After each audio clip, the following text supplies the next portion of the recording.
And I'm now very pleased to be joined by Joshua Sandman. He's a political science professor at the University of New Haven and an expert on LBJ's presidency. Professor, thank you very much for a few minutes. I appreciate it. Thank you for having me here. Well, it's interesting how much changed and how many of the fingerprints of LBJ we still see today in the Great Society and the war on poverty. Give a little top level for folks at home who say, okay, I've heard of the Civil Rights Act, but it was about so much more than that. Talk about some of the programs we still see today that are critical, especially when we talk about the safety net. Absolutely. Very, very good point. Medicare, Medicaid, food stamps. These are very substantial programs that are assisting people to this day, and they were critical during the recession, the Great Recession. Mm-hmm. So many of these programs that we take for granted are really products of the Great Society program. The Economic Opportunity Act, which created a tremendous amount of opportunity, truthfully, for people in the middle and lower middle classes to attend colleges with work-study programs, various scholarships and grants. And it really had an impact. I know me personally, I joined the university in 1971 as a result of the explosion of enrollment, and it was really due to the Great Society programs. It opened so many pathways to people not only being able to go to college. We'll talk about voting rights in a second here, Absolutely. But also something as simple as people in the middle of the country being able to buy groceries, right? Absolutely. Malnutrition was a serious issue. When President Johnson was in 1960 was campaigning along with Kennedy, they were campaigning in Appalachia, and they saw malnutrition. They were taken aback. Johnson and himself grew up in Texas in a very impoverished area, and he was very sensitive to these issues, as was Kennedy. And when Johnson assumed the presidency, his goal was to end that malnutrition, to end the poverty, to give people an opportunity in the heartland, in the South, and all the other regions that were affected, especially Appalachia, to be able to buy food, to have access to food. And it also helped the farmers, because the bill, what they call, it's now called SNAP, but the program to feed the people who are really in need of food substance, the food stamp program, mm-hmm. comes out of the agriculture department, because it really also helps the agricultural community and farmers. And that was LBJ's strength. He was able to put together coalitions. And well, let's talk about it, because I think sometimes people have a false impression that in history, you look at programs like even under FDR, Social Security, et cetera, oh, well, he was able to move that through. The same kind of oppositions, I've done this before, where you take a quote and you say, do you think they're talking about Obamacare? Or do you think they're talking about Medicare? No, they were talking about Social Security. The same kind of arguments about government overreach or nannyism, et cetera, they were raised at the times of some of the most popular programs throughout American history. And LBJ ran into that too, didn't he? Yes, he did. He did. He ran into that, but he was able, because of his personality and because of the way in which he was able to work with the legislators, because he had been a legislative leader himself. And also, we can't forget that the fact that in 1964, even though a lot of the legislation came in 64, and 65 was the bulk, but a lot of the legislation was due to the Democrats having an overwhelming majority in the Congress. But still, there was opposition from the South, from the Southerners, sure. from the more conservative elements, and it's going on today as well. And I want to get to the today thing, if I could, Professor, but talk more about, I mean, Lyndon Johnson was a product of Congress. Yes, and he was. He famously knew how to twist, if not break arms, to right. get deals done. Right.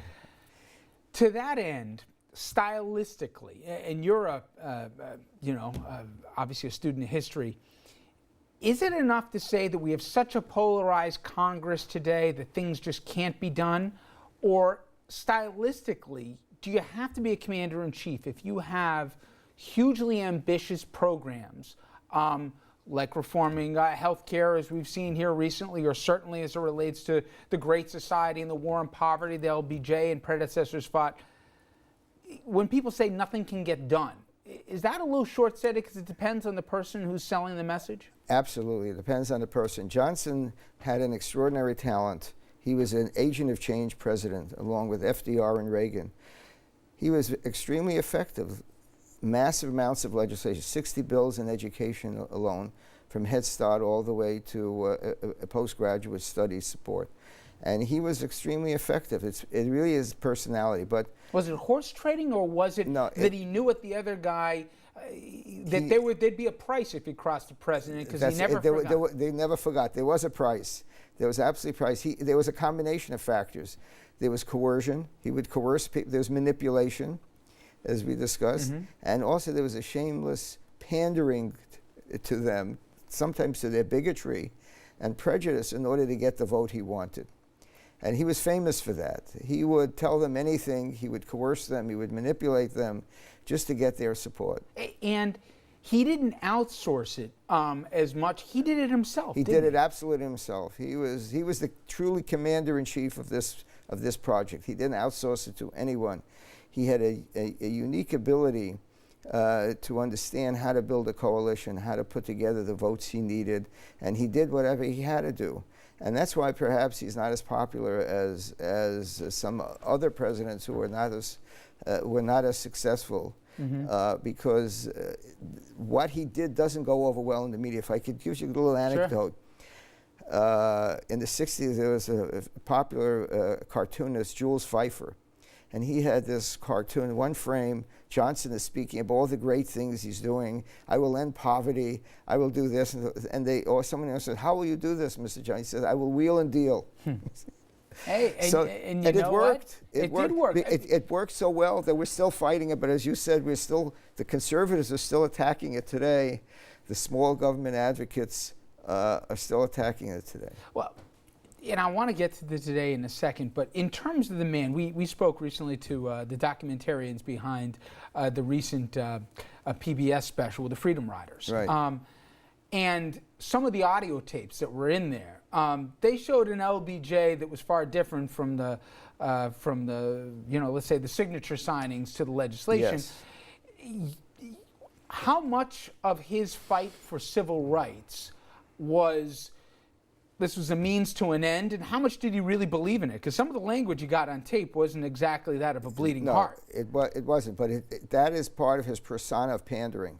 He had this pandering, he pandered to their bigotry and prejudice in order to get their vote, or not to have them so strenuously oppose what he was doing or filibuster. So you think he really believed in voting rights because he believed in equity, or do you think he was doing it because he knew, if I get more people to the polls, they're going to be voting my way? No, he believed in equity. He believed in justice, and he believed that the time had come for civil rights to be recognized as a significant issue, and that African Americans had to be included in the greater society. And I think he really believed that. But what is uncomfortable to see is the means by which he. It's just like the Pfeiffer cartoon. How will you do this? He says, "I will." He didn't say, "I will pander to the bigotry and prejudice of these people." And it's also, there was another one of these. I heard of this same people being interviewed, and they played a clip of him talking. Michael Schwerner's widow, Rita, visited the White House. She wanted to seek justice to find the perpetrators. Sure.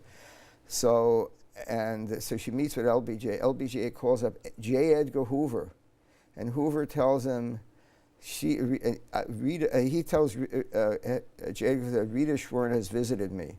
So Hoover said, she's a communist. And LBJ says, even worse, she's ugly and abrasive. He says, but anyway, I want you to get to the bottom of this is LBJ. So he pandered to him. He says, even worse, right?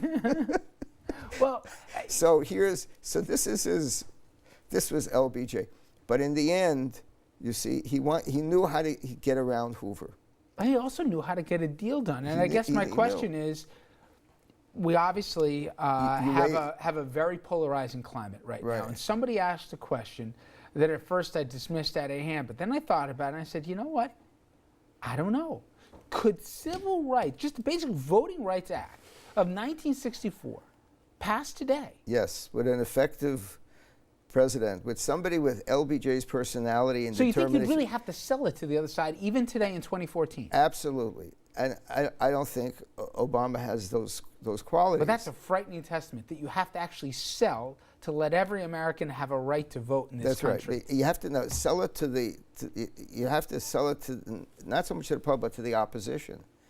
You have to sell it to and I think that this is what's required. Reagan did it, FDR did it, Yep. LBJ did it. Very few other presidents were able to match that, being an agent of change. And I really believe if LBJ put his mind to, if we could reincarnate him and we could raise other issues, I think he would find a way. He would find a way to get there. You also think if he had to do it over again, from what you know, he would have gotten out of Vietnam? I think so, Yeah. in retrospect. But Vietnam was his Achilles heel. That was that really brought him down. Yep. And I think that again, perhaps this is the flip side of this personality. See, he didn't want to go down as a president as another Democratic president supposedly is accused of losing another country to communism. I think that was the motivating factor. Yep. Because he saw the struggle against communism as an ongoing struggle, and he didn't want to be branded. I think so. That's kind of the flip side of. We talk about today the struggle to get things done, but also we're seeing, largely in the courts and at the state level, voting rights being chipped away bit by bit. And it's amazing to think that 50 years after the landmark legislation, depending where you are in this country, your ability to vote and the convenience of voting is being made harder and harder. It's really an amazing thing if people look at it in the aggregate rather than just one-offs. Absolutely, that is the case. Since last June, there was a case, I think Shelby County, Alabama versus Holder. And the Supreme Court ruled at that time that I think Section 4 of the Voting Rights Act was unconstitutional. And what it did, it opens up a hornet's nest of problems for African Americans and the poor. What eliminated is requirements for photo ID, whether it's Right. early voting, making it Right. harder, making it more easily to shut down polls at different times here. It's systematically, bit by bit by here. bit, and today It's conscious, too. Right, and on Tuesday in the New York Times, there was a lead article in the Nation section about such an issue in North Carolina, Shelby, North Carolina, where they're trying to reduce the number of voting areas in an African American, largely African American district, from 5 to 2.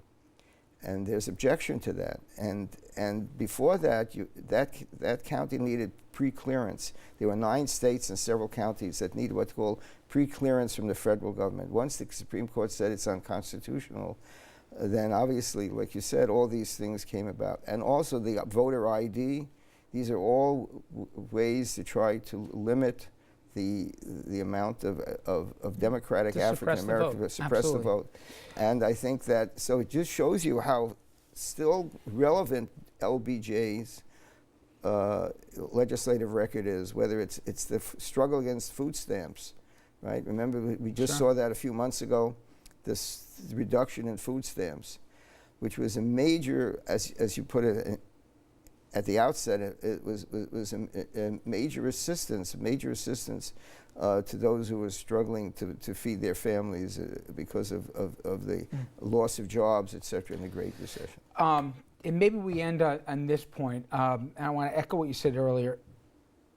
If we look through the prism of history, for all the folks, and polling has shown that the public confidence in Washington, Congress especially, but even the office of the presidency is at near record lows. Right.